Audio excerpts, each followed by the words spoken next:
سنو کہ عالموں کا مرتبہ بہت بلند ہے، یہ وارث رسول ہے، وفا بہت بلند ہے۔ سنو کہ عالموں کا مرتبہ بہت بلند ہے، یہ وارث رسول۔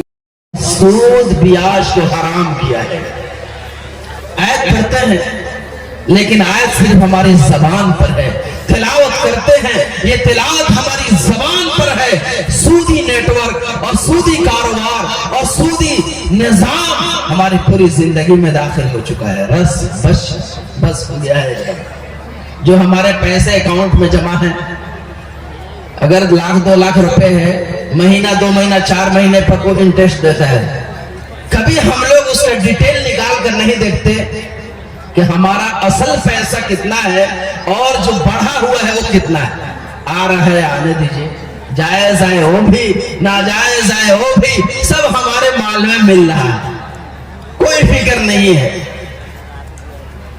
اور اس کے علاوہ ہر گھر میں سموم چل رہا ہے، ہر گھر میں قسط کا ماحول بنا ہوا ہے۔ کہے 10,000 ایک بارگی روپے مل جا رہا ہے، ہمارا کوئی کام ہو جا رہا ہے، 20,000 روپے پیسے مل جا رہے ہیں، ہمارا کام بن جا رہا ہے۔ کبھی ہم نے سوچا کہ یہ حرام ہے، ناجائز ہے، یہ قسط پر اٹھانا پیسہ، یہ سموہ چلانا، ہماری بہو بیٹیوں کو بھی ننگا کرنا ہے، ہماری بہو بیٹیوں کی عزت سے کھلواڑ کرنا ہے، ان کو بھی باہر دھکیل کر کے وہ غیر محرم کے ساتھ میٹنگ میں اٹینڈ کرواتے ہیں۔ اور اس کے علاوہ سودی نظام میں ہم لوگ بالکل گرفتار ہو چکے ہیں، یہ ناجائز اور حرام ہے۔ اللہ تبارک و تعالی نے کلام پاک میں ارشاد فرمایا، یمحق اللہ الربا ویربی الصدقات، اللہ تبارک و تعالی جڑ سے ختم کر دیتا ہے، جو سودی کاروبار کرنے والے ہیں جڑ سے ختم کر دیتا ہے۔ اور فرمایا، یا ایھا الذین آمنوا اتقوا اللہ وذروا ما بقی من الربا ان کنتم مؤمنین فَإِن لَمْ تَفْعَلُوا فَأَذَنُوا بِحَرْبٍ مِّنَ اللَّهِ۔ اے ایمان والو، اگر تمہارے دل میں اللہ کا خوف ہے، اللہ کا ڈر ہے، تو سودی نظام کو چھوڑ دو، ورنہ اپنے رب سے اور اللہ کے رسول سے جنگ کے لیے تیار ہو جاؤ، لڑائی کے لیے تیار ہو جاؤ۔ یہ میں پوچھنا چاہتا ہوں اس مجمع سے، اپنی ماں اور بہنوں سے، کہ کون ہے، کس میں دم ہے، کس میں طاقت ہے کہ اللہ سے جنگ کرے، اللہ اور اس کے رسول سے لڑائی کرے، کس میں طاقت ہے؟ لیکن ہم لوگ دعوت دے رہے ہوتے ہیں۔ دوستو، ایک روایت ہے، ہمارے آقا صلی اللہ علیہ وسلم نے فرمایا، اگر مسلمانوں میں تھوڑی سی بھی غیرت ہوگی، تھوڑی سی بھی ایمان کی رونق باقی ہوگی، تو اس حدیث شریف کو سن کر کے آج ہی سے توبہ کر کے جائیں گے۔ ہمارے آقا صلی اللہ علیہ وسلم نے ارشاد فرمایا، ان الربا نیف و70 بابا، سود کے 70 سے زیادہ دروازے ہیں۔ وَإِنَّ أَهْوَنَ بَابًا مِّنَ الرِّبَا مِثْلُ مَنْ أَتَىٰ أُمَّهُ فِي الْإِسْلَامِ، اور سود کے سب سے کم تر دروازے کا گناہ یہ ہے کہ اسلام کی حالت میں کوئی اپنی ماں سے زناکاری کرے، بدکاری کرے۔ ہے مسلمان، اپنی ماں سے بدکاری کرنے کا گناہ اس سودی نظام سے ہے۔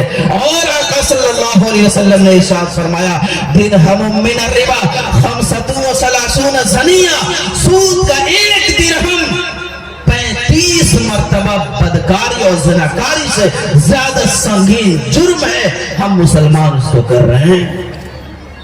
اس لیے تھوڑا سا بھی ایمان کی رونق باقی ہوگی، اور تھوڑا سا بھی غیرت باقی ہوگی، اور تھوڑا سا بھی اسلام اور شریعت کا اور قرآن کی اس آیت کا پاس و لحاظ ہوگا، تو اسی مجمع میں ہم توبہ کر کے جائیں گے اور اپنی عورتوں کی عزت نیلام کرنے سے بچائیں گے، اور غیر محرم کے سامنے بھیج کر کے میٹنگ کرنے سے انشاءاللہ ہم سب بچائیں گے۔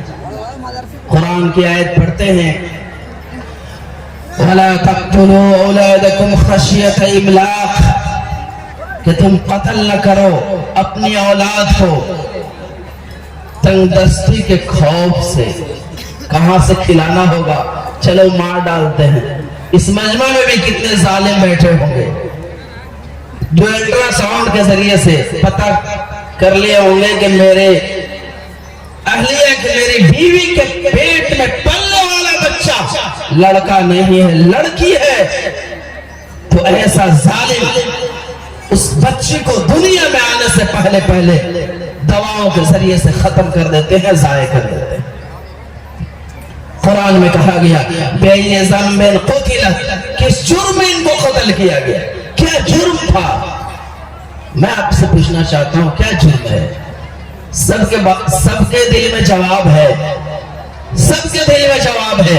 کیوں ان بچیوں کو قتل کیا جا رہا ہے؟ کیا وہی زمانے جاہلیت لوٹ آ گیا ہے جو نبی پاک علیہ السلام کے زمانے سے پہلے قرآن نے نقشہ کھینچا؟ وَإِذَا بُشِّرَ أَحَدُهُم بِالْأُنثىٰ ظَلَّ وَجْهُهُ مُسْوَدًّا، جب لڑکیوں کی پیدائش کی خوشخبری دی جاتے ہیں ان کو، تو ان کا چہرہ نیچے جھک جاتا، چہرہ کالا پڑ جاتا۔ تو کیا آج وہی صورتحال ہے؟ دوستو کیا بات بنی ہے، لڑکے کی پیدائش کو تو ہم لوگ خوشی میں مگن ہو جاتے، مٹھائیاں بانٹتے، مٹھائیوں پر بس نہیں، پارٹی پر پارٹی کرتے ہیں، اور بیٹی پیدا ہوتی ہے، چہرہ ہمارا کالا پڑ جاتا ہے، جھک جاتا ہے، مرجھا جاتا ہے۔ کہیں نہ کہیں معاشرے کا اس میں کمال ہے، اور وہ کیا ہے؟ وہ لڑکے پیدا کرنے والوں کا کمال ہے، جو کل ہو کر کے یہ لڑکیاں بڑی ہوں گی، جوانی کے دہلیز پر قدم رکھیں گی، تو لڑکا پیدا کرنے والے جو اپنے من میں اپنے دل میں وہ بسا کر کے رکھے ہیں، نیت جمع کر کے رکھے ہیں، ہمارا لڑکا ہے کچھ پڑھا دیں گے تو 2-4 لاکھ روپے تلک اور جہیز آ جائے گا، ہمارا گھر بن جائے گا، ہمارا گھر بن جائے گا، ہمارا کام آ جائے گا۔ اسی بنیاد پر ہم لوگ جو ہے نا معاشرے میں ایسے لڑکا پیدا کرنے والے کلنک ہیں، ظالم ہیں، جو اس طرح کی بچیوں والے جو اپنی بچیوں کو دنیا میں آنے سے پہلے ختم کر دیتے ہیں، اور دنیا میں آنا ان کو منحوس سمجھا جاتا ہے۔ دوستو یہ اس لیے کہ ہم اور آپ نے تلک اور جہیز کو اپنے معاشرے میں جنم دیا، اور مسلمان جس کے دل میں ایمان ہے، اللہ اور اس کے رسول کی محبت ہے، وہی مانگنے پر مجبور ہے۔ مانگتا ہے، کہتا ہے کیا کرے، بچہ ہی نہیں مان رہے، ہمارے بچے نہیں مان رہے ہیں، ہمارے پھولا نہیں مان رہے ہیں، ہماری اہلیہ نہیں مان رہی ہے۔ مسئلہ یہ ہے کہ آپ گارجین ہے، اللہ کے آپ کو جواب دینا ہوگا، 2 پیسہ بھی حرام کا آئے گا، اس کا جواب آپ کو دینا پڑے گا۔ ہمارے گھر میں مال آ رہا ہے اور اچھے خاصے لوگ، اس میں مجمع میں بہت سارے لوگ ایسے ہوں گے جو تلک اور جہیز مانگ کر لیے ہوں گے، اور بہت سارے لوگ نہیں مانگے ہوں گے، اسی طرح پورا گھر بھر گیا ہوگا اور منع بھی نہیں کیا ہے۔ ایسا آج کل تو مانگنے کے عجیب ڈھنگ ہیں، لوگ جو ہے جاتے ہیں، لڑکی والے بیچارے تو اسی طرح ڈرتے سہمے جاتے ہیں لڑکے کے دروازے پر، ادھر سے دلال صاحب بھی پہنچے رہتے ہیں، دلال صاحب جو ہے نا کچھ کہتے ہیں 10 لاکھ مانگے، چلو ہم 5 لاکھ میں طے کرا دیتے ہیں۔ ایک سے ایک دلال ہمارے معاشرے میں مسلمان کھڑے ہیں، ڈاکو بن کر کے لڑکے والے کے دروازے پر پہنچتے اور لڑکی والوں سے مطالبات شروع ہوتے، پھر بات ہوتی کتنی برات رکی رہ گئی، کاہے 10,000 روپے لڑکی والوں نے نہیں بھیجا ہے، جب تک نہیں بھیجیں گے لڑکے کے دروازے پر برات نہیں جائے گی۔ ہائے رے مسلمان، ہم مسلمان ہیں جو حرام کے لیے لڑکی والے کو اس طریقے سے ذلیل اور اس طریقے سے ان کو ہم سماج میں ننگا کر رہے ہیں، اللہ کبھی معاف نہیں کرے گا۔ ہم مانگنے والے ہیں، ہم اور آپ معاشرے میں جو مسلمان ہیں اس طریقے سے تباہیاں مچا چکے ہیں۔ میں کہتا ہوں یہ میٹھا زہر ہے، میٹھا پوائزن ہے جو ہمارے معاشرے میں پہنچ کر کے معاشرے کو کھوکھلا بنا دیا ہے۔ دوستو مانگنے کے عجیب عجیب طریقے، ہم تو حاجی صاحب ہیں، نمازی صاحب ہیں، ہمیں تو مانگنا نہیں ہے، یہ تو آج سے ہمارا بیٹا آپ کا داماد ہو گیا، آپ کو سمجھنا ہے کہ آپ کے دروازے پر میرا لڑکا جائے گا، 2 پہیہ دے کر واپس کیجیے گا، 4 ویلر دیجیے گا کہ نہیں دیجیے گا، وہ آپ کو سمجھنا ہے۔ ہم تو حاجی صاحب ہیں، نمازی صاحب ہیں، چلہ 4 مہینہ لگا ہوا ہے، ہم تو سبحان اللہ کیا مانگیں گے۔ آج سے ہم آپ کی بیٹی ہمارے گھر آنے والی ہے، ہمارا بیٹا آپ کا داماد بننے جا رہا ہے، آپ کی گی صوفہ سیٹ پر سوئے گی, نیچے سوئے گی, وہ آپ کو سمجھنا ہے سبحان اللہ ہم حاجی صاحب ہیں, ہمیں تو کچھ لینا دینا نہیں ہے, ہمیں تو مانگنا وانگنا نہیں ہے. آپ کی بیٹی ہمارے گھر آ رہی ہے تو پھر وہ ٹھنڈا ٹھنڈا پانی پیے گی کہ نہیں پیے گی, فریج دیں گے کہ نہیں دیں گے, وہ آپ کو سمجھنا ہے, ہمیں مانگنا وانگنا نہیں ہے. آپ کی بچی ہمارے گھر آ رہی ہے, ٹھنڈا ٹھنڈا ہوا کھائے گی کہ نہیں, وہ آپ کو سمجھنا ہے سبحان اللہ ہم حاجی صاحب ہیں, ہم تو جماعتی صاحب ہیں, ہمیں مانگنا وانگنا نہیں ہے. اس طرح ایک لمبی فہرست ہے, ایک لمبی فہرست ہے.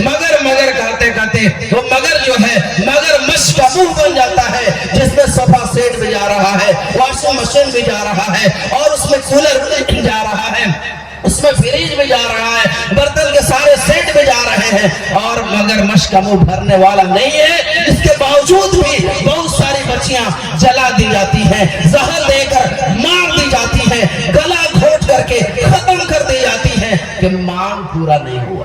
پتہ نہیں یہ کون سا مگر مشق کا منہ ہے, مانگ پوری نہیں ہوئی, اس لیے عورتوں کو جلا دیا گیا, بیٹیوں کو قتل کر دیا گیا. اللہ اکبر. دوستو میں آپ سے کہنا چاہتا ہوں اللہ کا خوف دل میں پیدا کریں, اور اس طرح ناجائز مطالبات ہم نہ کریں. دوستو قرآن میں کہا گیا الرجال قوامون علی النساء, مردوں کو اللہ نے حاکم بنایا ہے, مردوں کو اللہ نے عورتوں کا ذمہ دار بنایا ہے. جب قبول کراتے ہیں مولوی صاحب تو کہتے ہیں آپ قبول دو, کیا چیز قبول دو؟ ماں نان نفقہ و سکنا, یعنی آج جو آپ قبول کر رہے ہیں تو بیوی کا خرچہ دینا آپ کی ذمہ داری, گھر دینا آپ کی ذمہ داری, بستر دینا آپ کی ذمہ داری, لباس پوشاک دینا آپ کی ذمہ داری. اب بتائیے قرآن تو کہہ رہے ہیں مردوں کو دینے, ہم لڑکے سے پورا کرتے, اور پورے گھر جو ہے غلاظتوں کا یہ ڈھیر بنا ہوا ہے, تلک اور جہیز سے بھرا ہوا ہے, سب استعمال کر رہے ہیں, اور جا کر مولوی صاحب سے کہتے ہیں مفتی صاحب مولانا صاحب تو دعا کر دیجئے, بڑا پریشان ہے. غلاظتوں کے ڈھیر پر بیٹھ کر اللہ کی رحمت کو امید کرنے والوں, اللہ کی رحمت سے مایوسی ہوگی, اللہ کی رحمت سے ہمارا سینہ پورا نہیں ہوگا, اور اللہ کی رحمت سے ہم لوگ بالکل مایوس رہیں گے جب اس طرح غلاظتوں سے ہمارا گھر بھرا رہے گا. وَحِلَّ لَكُمْ مَا وَرَاءَ ذَلِكُمْ أَن تَبْتَغُوا بِأَمْوَالِكُمْ, مردوں کو کہا گیا مال لے کر کے عورتوں کو تلاش کرو, عورتوں کو نہیں کہا گیا تم مال لے کر تلاش کرو. وہ مال کیا ہے؟ وہ مہردین ہے جو ادھار رہتا ہے. یہ پورا مجمع ادھریا ہوگا, شاید وہ ادھریا ہوگا, پورا مجمع ادھریا ہوگا. اپنی بیوی کا ہم نے مہر نہیں چکایا ہے, یہ واجب و فرض ہے. قد علمنا ما فرضنا علیکم, یہ مہردین فرض ہے. اگر آپ کے پاس طاقت نہیں تھی تو کیوں شادی کے لیے ہاتھ بڑھایا آپ نے؟ نبی پاک علیہ السلام کے زمانے میں اگر کوئی صحابی کہتے کہ مجھے نکاح کرنا ہے, نبی پاک علیہ السلام پوچھتے کہ مہردین دینے کا پیسہ ہے یا نہیں, تو پھر جاؤ کماؤ, پیسہ ہو جائے پھر جا کر کے نکاح کرنا. اتنے غربت کا عالم تھا. فاطمہ رضی اللہ عنہ کا نکاح ہوا, علی رضی اللہ تعالیٰ عنہ کے پاس کچھ بھی نہیں تھا سوائے زیرہ کے, وہ بیچ کر کے مہردین دیے تب نکاح ہوا. کیا اتنے غریب ہیں ہم لوگ؟ پورا مجمع ادھریا ہوگا, اپنی بیوی کو نہیں دینا ہوگا, مرے گی تو پاؤں پکڑے گا, بیوی کا پاؤں پکڑ کر کے معاف کر دو. حد ہو گئی. مہردین معاف کرنے کی چیز ہے, جو بیوی کا پاؤں پکڑ کر کے شرم نہیں آتی, ہم نے دیا نہیں. اگر غیرت ہوگی ہمارے اندر تو آج طے کریں کہ اگلی مرتبہ بیوی کے پاس جانے سے پہلے مہردین ادا کر کے جائیں. یہ تو دینے کی چیز ہے. ہم نے تو لاکھ 10 لاکھ روپے ہم نے اتار لیے, اور 20,000 روپے مہردین ادا نہیں ہوتا, 25,000 روپے مہردین ادا نہیں ہوتے. نقد ادا کرنے کی کوشش کیجئے. یہ اہم پیغام ہے. ہمارے معاشرے کے اندر یہ تباہیاں اور اس طرح کے رسم و رواج جو تیزی کے ساتھ پھیلتا جا رہا ہے, میں کہنا چاہوں گا کہ تلک اور جہیز سے باز رہیے. یہ حرام ہے, علماء نے لکھا ہے یہ رشوت ہے. ہمارے آقا صلی اللہ علیہ وسلم نے ارشاد فرمایا الراشی والمرتشی کلاہما فی النار, رشوت لینے والا بھی جہنمی ہے اور رشوت دینے والا بھی جہنمی. نبی پاک علیہ السلام نے فرمایا من تزوج امرأة لمالها لم يزد اللہ الا فقرا, جو نکاح کیا کسی عورت سے مال کی لالچ میں, میرا جیب گرم ہو جائے گا,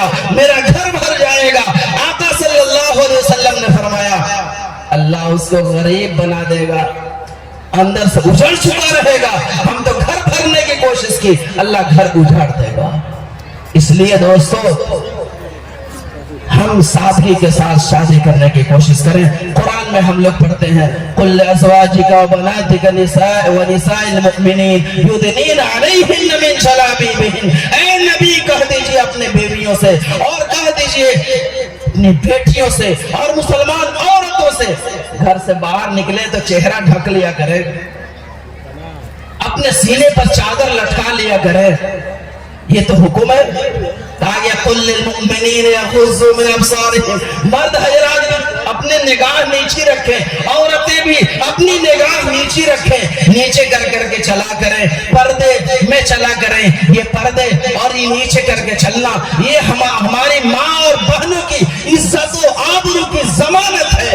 عزت و آبرو ماں بہنوں کے لیے وہ زیور ہے, وہ حسین تحفہ ہے کہ ایک مرتبہ عزت ختم ہو جاتی ہے. یہ دنیا کے مارکیٹ میں ملنے والی نہیں ہے. وہ ایسا زیور ہے, یہ ایسا قیمتی چیز ہے کہ دنیا میں مارکیٹ میں ملنے والا نہیں ہے. اس لیے میں اپنی ماں و بہنوں سے کہنا چاہتا ہوں کہ پردے میں رہا کریں, باہر نکلیں اگر کسی ضرورت سے پردے میں نکلا کریں. اور اگر گھر میں ہو کوئی مانگنے چلا گیا کوئی چیز, قرآن کا حکم ہے فَاسْأَلُوهُنَّ مِنْ وَرَاءِ حِجَابٍ. ان سے مانگو تو پردے کے پیچھے سے, پردے کے پیچھے سے. عورتیں پردے میں رہا کریں, یہ حکم ہے. نگاہیں نیچے رکھیں, مرد حضرات بھی اجنبی عورتوں پر نظر نہ ڈالیں, اس لیے کہ آج دنیا میں اپنی آنکھ کی لذت پوری کریں گے, کل قیامت کے دن ہمارے آقا صلی اللہ علیہ وسلم نے ارشاد فرمایا من نظر الى محاسن امرأة اجنبیۃ عن شہوۃ صب فی عینیہ العنق یوم القیامہ. آج دنیا میں ہم نے اپنی آنکھوں کی لذت پوری کری ہے, غیر محرم عورتوں کی طرف دیکھا ہے. کل قیامت کے دن اللہ تعالی شیشہ پگھلا کر آنکھوں میں ڈال دے گا. آج دنیا میں ایک دن کا ایک ٹکڑا, ایک ذرہ آنکھ میں پڑ جائے ہمیں برداشت نہیں ہوتا. کل قیامت کے دن شیشہ پگھلا کر ڈالا جائے گا, کیسے برداشت کریں گے؟ بات یہ ہے کہ ہم لوگ جو ہے قرآن پڑھتے ہیں, اس پر عمل نہیں ہے. میں ماں اور بہنوں سے بھی درخواست کروں گا اپنی عزت اور عصمت کی حفاظت کرنا یہ آپ کی ذمہ داری ہے. آقا صلی اللہ علیہ وسلم نے فرمایا جو عورت 4 کام کر لے, 4 کام کر لے, روزانہ 5 وقت کی نماز پڑھ لے, سال میں 1 مہینے کا روزہ رکھ لے, اپنی عزت و آبرو کی حفاظت کر لے اور اپنے شوہروں کی اطاعت کر لے, پھر جنت کے 8 دروازے ہیں, جس دروازے سے چاہے داخل ہو جائے. اس لیے میں اپنے ماں بہنوں سے کہوں گا آپ ان پر عمل کرنے کی کوشش کریں, اور پورے مجمع سے کہوں گا جو پیغام میں نے دیا ہے قرآن کے حوالے سے میں آپ سے درخواست کروں گا کہ آپ ان پر عمل کرنے کی کوشش کریں, دعا بھی کریں کہ اللہ تعالی ہمیں ان باتوں پر عمل کی توفیق نصیب فرمائے. آمین یا رب العالمین. وآخر دعوانا ان الحمدللہ.